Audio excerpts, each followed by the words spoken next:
Assalamualaikum warahmatullahi wabarakatuh. Hai teman-teman. Baiklah, di sini kami dari kelompok 1 akan menjelaskan tentang mata kuliah pembelajaran berdiferensiasi topik 2 tentang strategi pembelajaran berdiferensiasi. Mahasiswa PPG Prajabatan Gelombang 2 tahun 2023, Program Studi Pendidikan Guru Sekolah Dasar Universitas Sriwijaya. Baiklah, kami dari kelompok 1 dengan beranggotakan 6 orang. Yang pertama yaitu Ajeng Karina, yang kedua Anggreni Silviana, yang ketiga Atika Nabila Amalia, yang keempat Bella Septiani, yang kelima Citra Fortuari, dan yang keenam Dea Sabila. Baik, kami akan menjelaskan tentang materi strategi pembelajaran berdiferensiasi pada konten.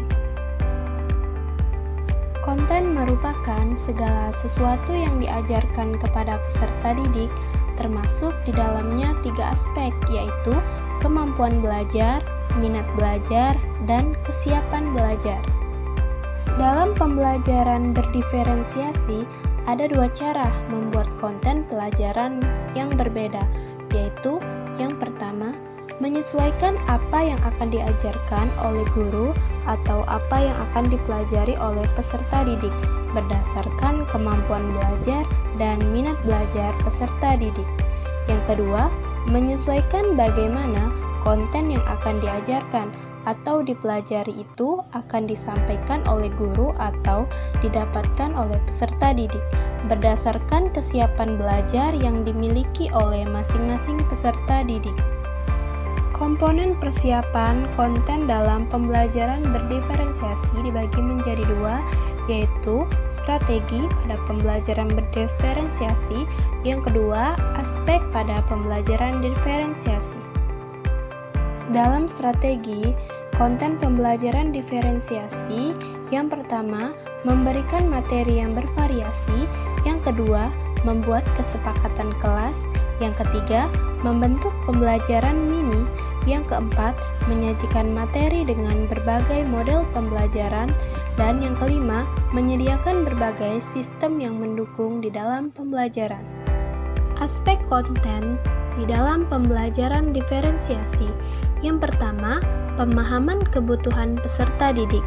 Identifikasi kebutuhan belajar individual peserta didik ini dapat melibatkan pemanfaatan berbagai metode penilaian untuk menilai tingkat pemahaman dan gaya belajar peserta didik.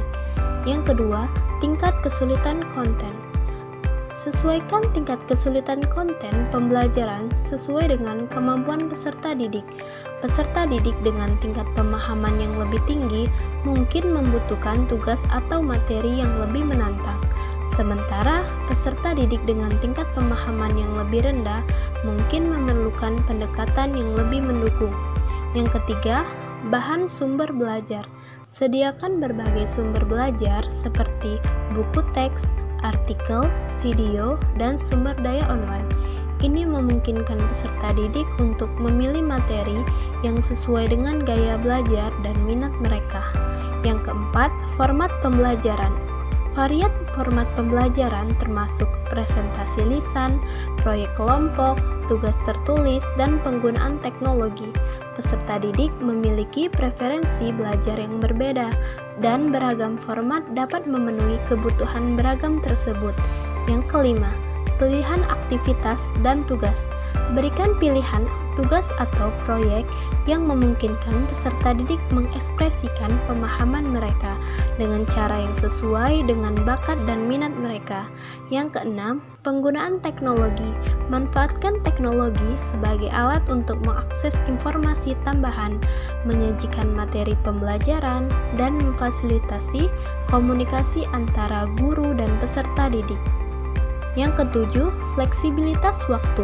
Berikan fleksibilitas dalam waktu pembelajaran, seperti memungkinkan peserta didik bekerja pada tingkat mereka sendiri, atau memberikan waktu tambahan untuk menyelesaikan tugas.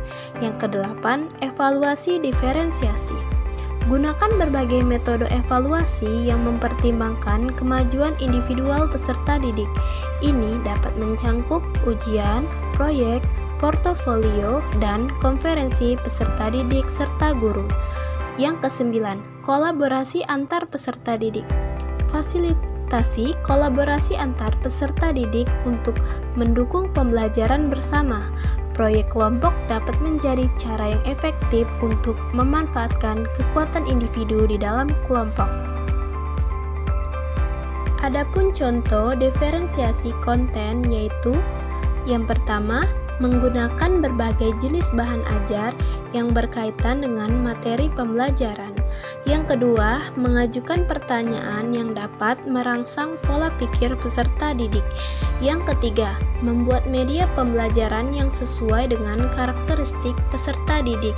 Yang keempat, menggunakan berbagai jenis bahan ajar yang sesuai dengan karakteristik peserta didik. Penerapan pembelajaran berdiferensiasi konten. Yang pertama, guru memberikan beberapa opsi bahan bacaan yang berbeda dengan topik yang sama. Yang kedua, peserta didik dibagi ke dalam kelompok berdasarkan kemampuan atau minat mereka terkait topik tertentu. Yang ketiga, pilihan aktivitas peserta didik seperti membuat poster, presentasi, atau penelitian lapangan. Yang keempat, peserta didik diberi proyek atau tugas yang dapat diselesaikan sesuai dengan kemampuan mereka. Yang keempat, saat melakukan diskusi di kelas, guru mengajukan pertanyaan yang berbeda-beda kepada peserta didik. Yang keenam, guru menggunakan berbagai jenis asesmen untuk menilai pemahaman peserta didik. Baiklah teman-teman, sekian penjelasan materi dari kelompok 1. Apabila ada kesalahan, kekurangan, dan salah kata, kami mohon maaf. Sekian penjelasan dari kami. Terima kasih. See you next time.